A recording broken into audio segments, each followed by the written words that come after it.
have so many things I may want to read to you today. Nobody minds if we miss lunch, do you? Oh, I came into this Thanksgiving holiday. You know, I've always loved Thanksgiving. It's always been one of my favorite holidays of the years my whole life. And when I've been thinking about it for many years now, since I've lived at Ananda, I realized that I never was even a part.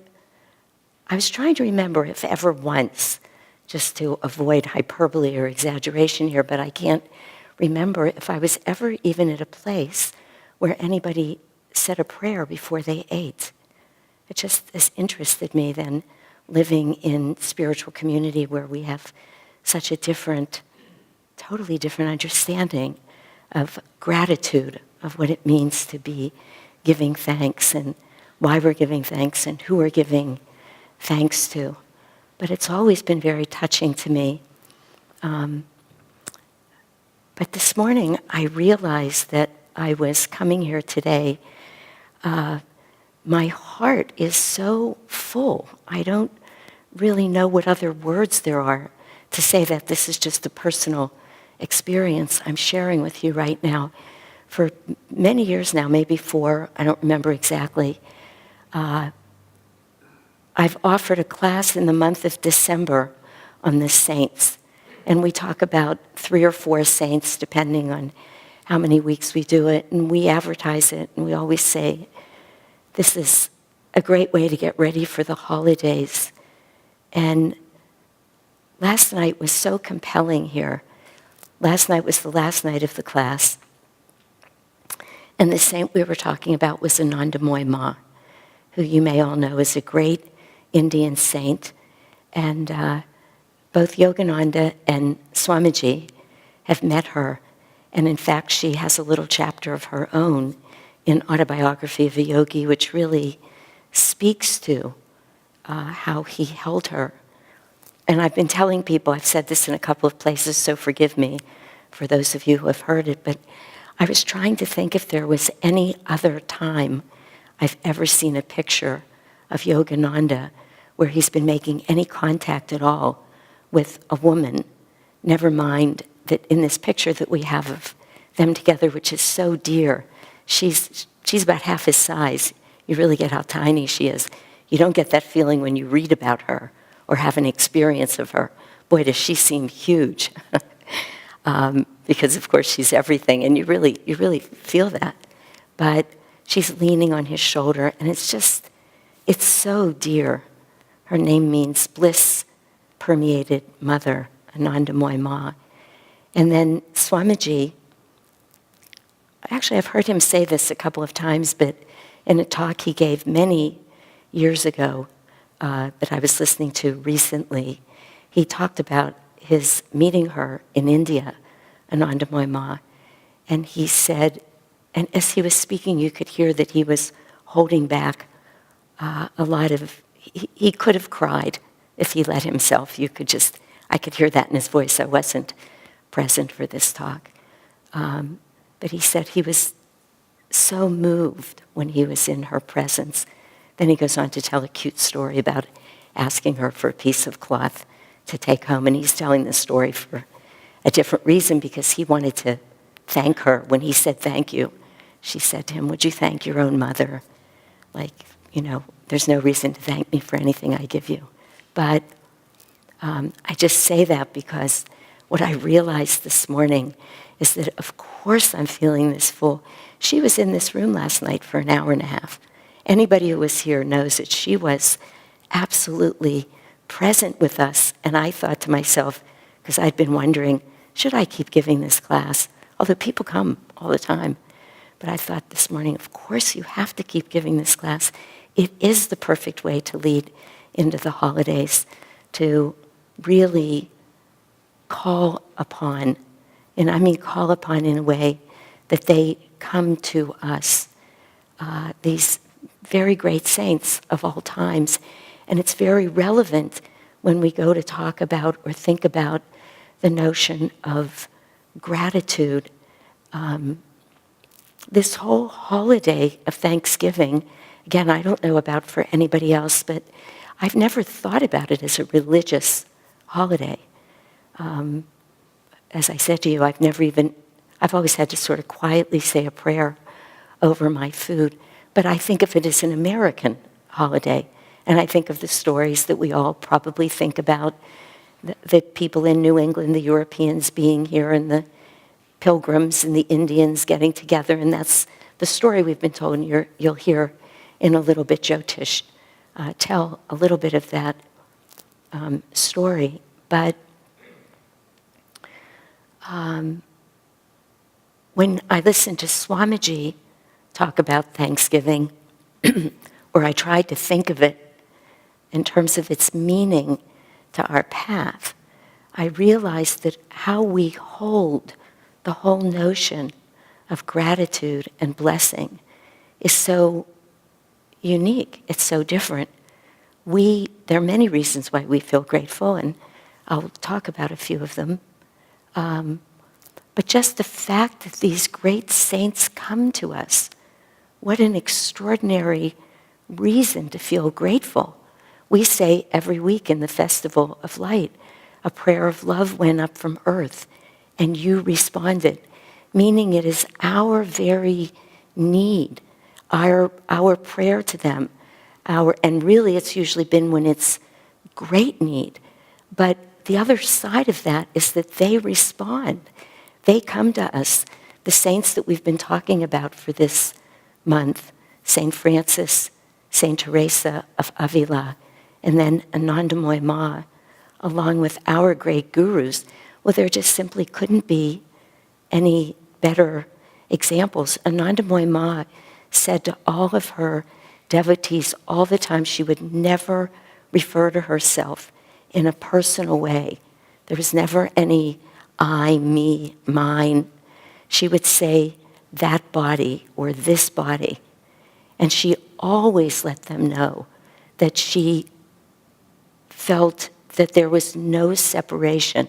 She was not having an experience of being separate from anybody or anything in any way. But she said to them very sweetly over and over, this body is here because you called it here. This body is here because you needed it, meaning this body as a vehicle for this soul to manifest on this earth at this time. Again, just like we hear. And Jesus said to Babaji, the lights on the higher altar, on my higher altars are growing dim. Those still lit on lower altars of good works, we say this every week, meaning there's a need. Let's go. What a beautiful thing to contemplate, that these masters will appear over and over. And the avatars, Yogananda, Anandamoy Ma, who came in and could easily recount the moments of her birth and who was there at her birth and things they said, because she was as present at birth as she was when all of these people were meeting her later in life. In fact, there is that beautiful reading in the autobiography that Master quotes, where he's asking her, tell us a little bit about you. He wants her to talk about, tell us about your life. And she so sweetly says, oh, Father, you know everything. And he said, well, tell us anyway, we'd like to hear. And then she says to him, Father, what is there to say? I've always been the same. Before I was this body, I was the same. As a child, I was the same. Now I'm the same. When I leave this body, I'll be the same. Always just saying everything spirit. She said a wonderful thing. I'm saying this really to talk about the greatness of these beings and the fact that they're present only for us. She raised her 3 younger brothers, apparently really mothered them, and they all 3 died at a very young age. And everybody was amazed that she showed no sign of any grief when they died. And she looked at them when they asked her about it. Her devotees would ask her, how could this be that your brothers who you loved so much and cared for so perfectly have left, and yet you show no signs of any sadness? And she said, but they haven't gone anywhere. She said, I don't recognize them as having gone. She said, I feel that we're in a big house and they're just in another room in the house. This was just, she wasn't trying to do this. This is who she was. And yet, she was willing to come and live out this life. She lived till she was 86 years old, as Master did, because we needed them. If there was never anything else for us to stop and feel grateful for today, that we've been born in this life, in this moment, that even maybe some of you who are in this church for the first time, that you're called into this place where the energy of these masters is so present that miracles happen just by being here, just by being in their presence, even though they're not here in their body. What an extraordinary gift we've been given. When I was looking for what thread to pick today up by, if you will, I decided to look into the history of Thanksgiving. This was about a month ago. And in doing that, I came upon Abraham Lincoln's talk that he gave when he declared Thanksgiving a national holiday. And it really intrigued me because there was a woman whose name I don't remember right now, who had been pushing for there to be a national holiday where all Americans could stop and feel gratitude for 15 years, so through many presidents. And nobody made it happen, but Lincoln did. And he did it in the year of 1963, which you all may remember was right in the middle of the Civil War. A very brutal war, obviously, huge amount of life lost, but a really ugly kind of face-to-face combat. And I'm sure we've all seen movies of it and we know what it was like. And I just wanted to read to you how he presented this, because this really touched me, that in the middle of all that was going on for the United States, this is what he said. I'm not going to read you his whole talk, but I just want to read a couple of paragraphs from it. He says, the year that is drawing towards its close has been filled with the blessings of fruitful fields and healthful skies. To those bounties, which are so constantly enjoyed that we are prone to forget the source from which they come, others have been added, which are of so extraordinary a nature that they cannot fail to penetrate and soften even the heart, which is habitually insensible to the ever-watchful providence of Almighty God. So he's already saying we have so much to be grateful for that when I start telling you what it is, even those of you who don't believe in a God, your heart will be touched and softened. And then he says, he's talking about all the things that have been happening in the country in the midst of this war that have continued to be wonderful. He's saying, here's the war, but let's look at everything else also. He's on his way to saying to them, we have to give thanks to the giver behind the gift, and we have to consider this all a gift. He was saying this to the American people in the middle of the war. He said, population has steadily increased, notwithstanding the waste that has been made in the camp, the siege, and the battlefield and the country. Rejoicing in the consciousness of augmented strength and vigor is permitted to expect continuance of years with large increase of freedom. No human counsel hath devised, nor hath any mortal hand worked out these great things. They are the gracious gifts of the Most High, who, while dealing with us in anger for our sins, that's how he put it, we might say we were reaping some of our karma, hath nevertheless remembered mercy. It has seemed to me fit and proper that they should be solemnly, reverently, and gratefully acknowledged as with one heart and one voice by the whole American people. Observe that the last Thursday of November as a day of thanksgiving and praise to our beneficent Father who dwelleth in heavens. And then he says, he's asking for the almighty hand to heal the wounds of the nation and to restore it as soon as may be consistent with the divine purpose to full enjoyment of peace, harmony, tranquility, and union. Isn't that just an amazing that this man was able to do it? You know, Master or Swamiji often said that part of our very good karma in this country is that it was founded on the principle of looking for religious freedom when we think of why the Europeans first came here. And yet it could so easily be forgotten. And then here was Lincoln in the face of all that was going on. And he's saying, we have everything in the world to be grateful for. This is the essence of one of the main lessons on our path. We're not just grateful for what comes our way that we think is wonderful. Swami very clearly says, he says it again many times, but in one of his talks, don't get confused and get grateful for the particular gift that you've been given. Otherwise, what happens when the answer to your prayer or the gifts that we're given doesn't look like what we think it should look like, which happens all the time?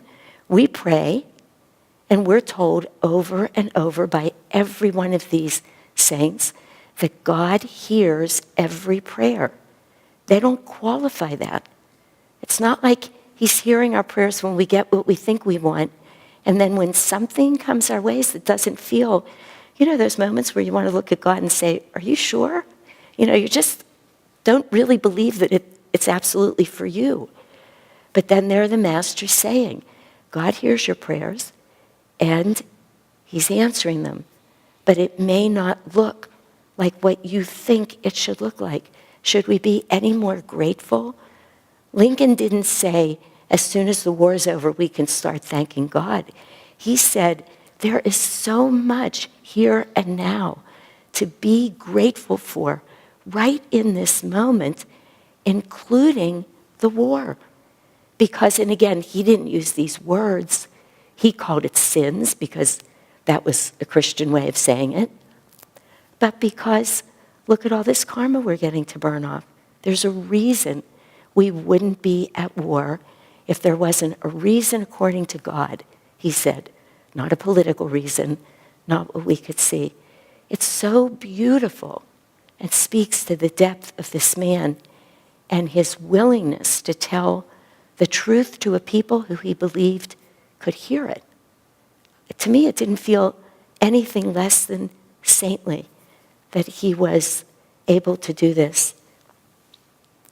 To this exact point about being able to experience whatever comes to us as perfect, to not think for a minute that what's happening in our life is anything other than exactly not just what we need, but a true gift from God.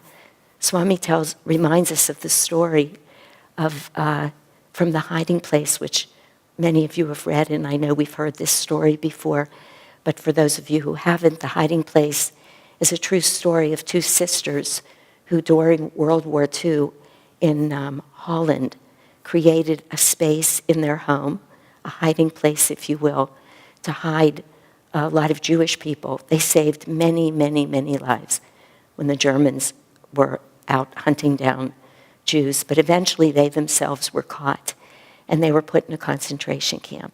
They were deeply, deeply God-loving people, these sisters. And Betsy was always reminding Corey, who was herself a God-loving person, that everything that came to them by its very nature, by the way the world works, had to come from God.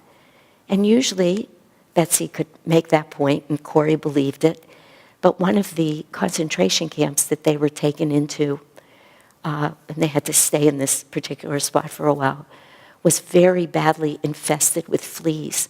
And it was just torturous. And Corey was sort of saying, I can accept almost anything is from God, but you're not going to convince me that these fleas are a gift from God. Betsy didn't want her to even think they were there. She wanted her to believe that they were a gift.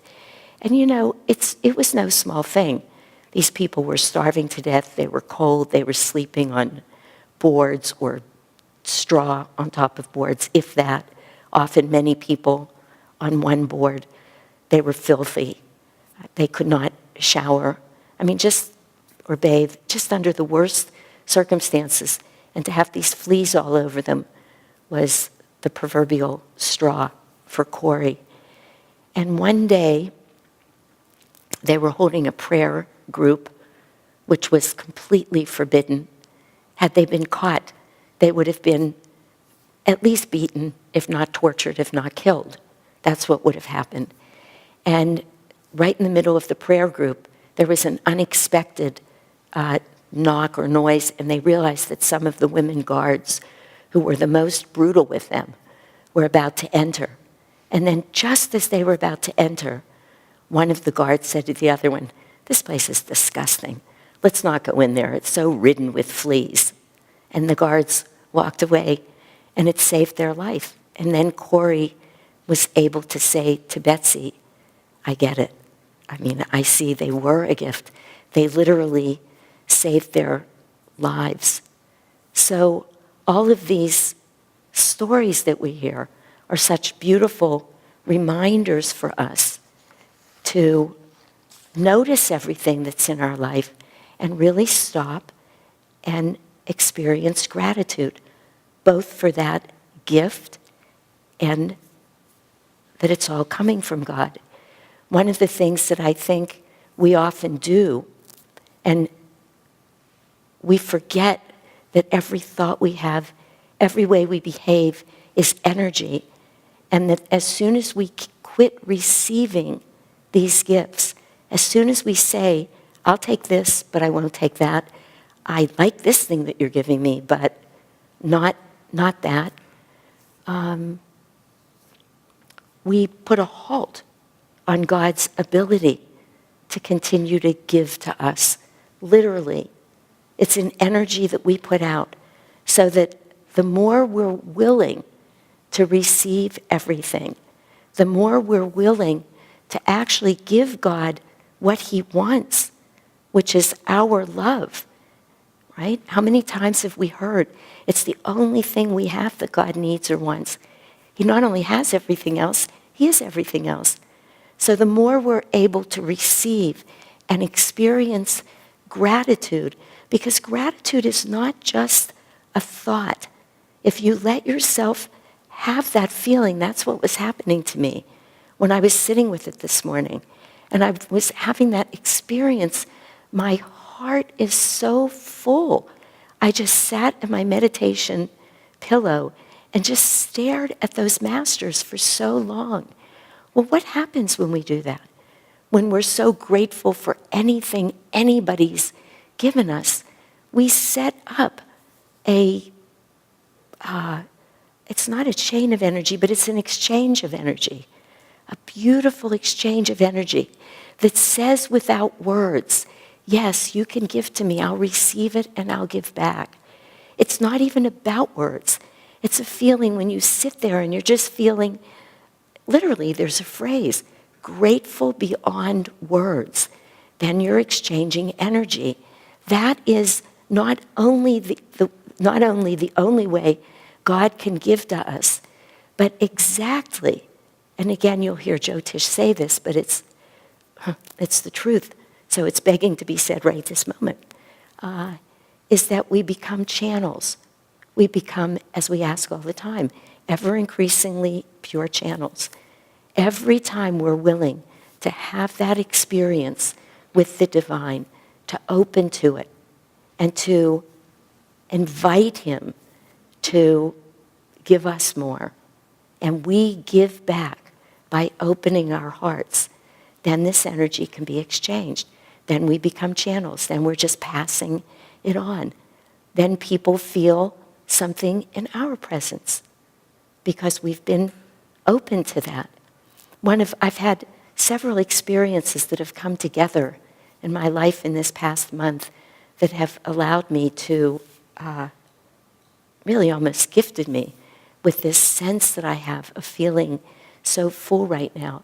But one of them is that last week I went to some medical meetings, of all things, but I met up with a friend there who I've often said is one of those rare beings in this world who absolutely loves unconditionally. That's quite a statement to meet people. If we think of it, how often do we meet people who love unconditionally?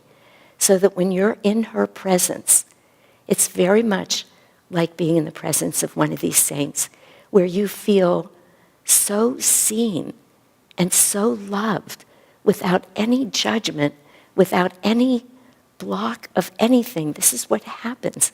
This is what everybody said when they were with Master, when they sat with Anandamoy Ma. Everybody was sure she was just talking to them. She had her complete attention on them. There could be 5,000 people in the room, and that all of her love was pouring out to them, which of course it was, because it was pouring out to everybody. She was love. Everybody just got to rest in the middle of that.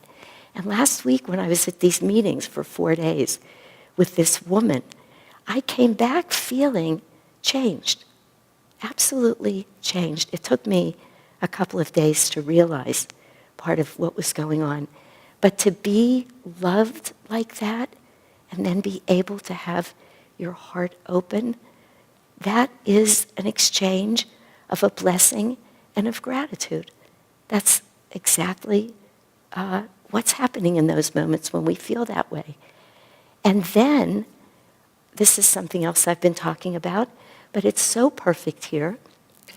This whole year we've been having a training for sadhaka, what's called a sadhaka training group. It's for people who are taking their next step towards their commitment within themselves. It's really between them and God, but it is an Ananda vow that people take. But the reason I'm sharing it with you right now is that because for every other week for 9 months we've been meeting as a group. And one of the great lessons that I'm taking away from those meetings, and there are a lot of lessons and a lot of joy and a lot of spiritual growth that's happened there.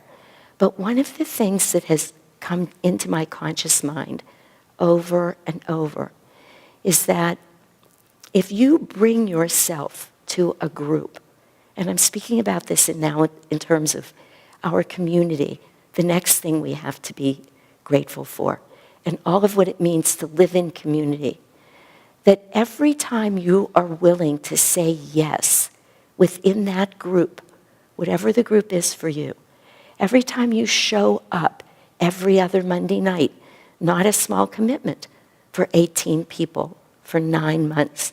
You know how many things can get in your way on a Monday night? Many. But people showing up all the time, every time they're there, what is given, what happens there, is way more than any one person could bring. And anytime somebody just didn't show, for whatever reason, much of it justified, you could feel the hole. You could feel the empty space. It was a very interesting thing for me. And I thought to myself, this is a profound lesson for me in being present in as many moments of my life as I can be present in.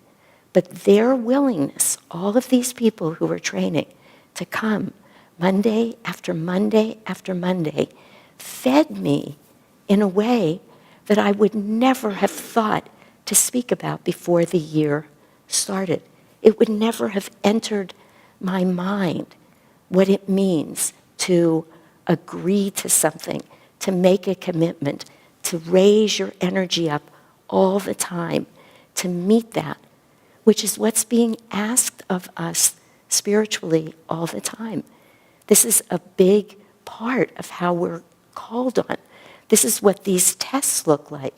And if we say, no, I'm a little tired tonight, or I'll let it slip my mind, and particularly if we just happen to be feeling lazy, well, that's saying no.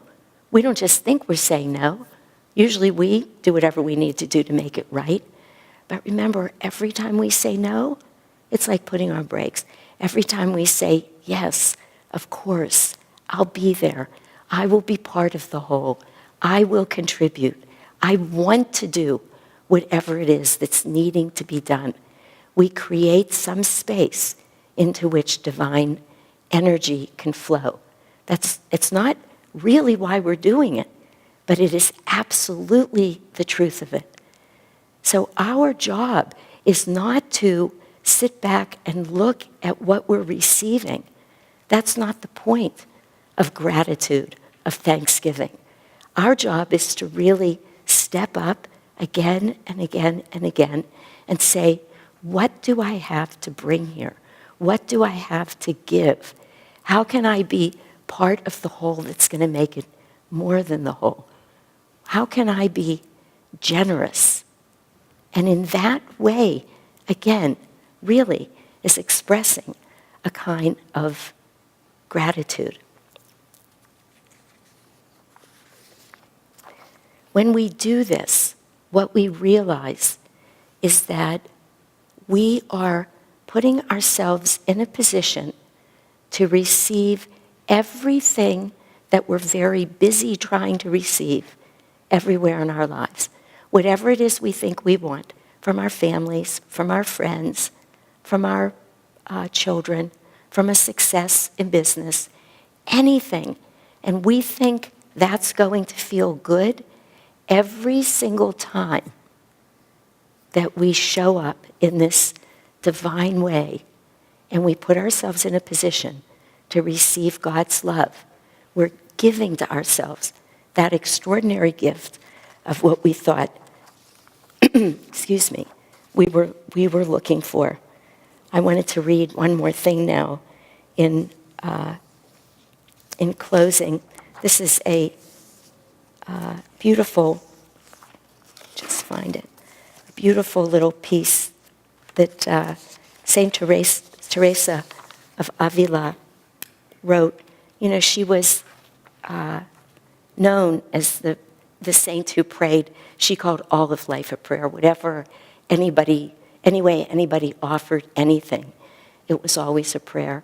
And she just had so many wonderful sayings about prayer and ways of teaching about prayer and really trying to help her people live so that moment by moment by moment, they were just connecting the proverbial dots with one prayer after another.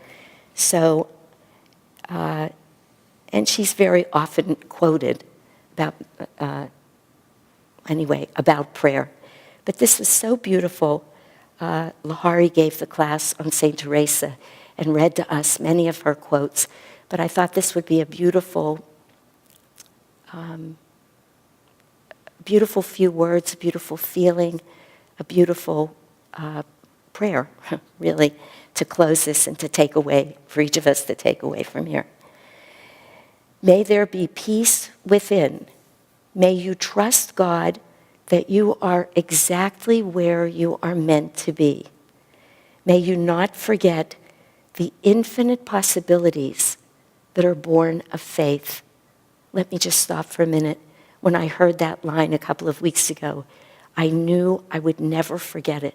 Because what St. Teresa is telling us is that with faith, not belief in something, but when that belief has been tested and tested till it becomes faith where we know it to be true, without a shadow of a doubt, anything is possible.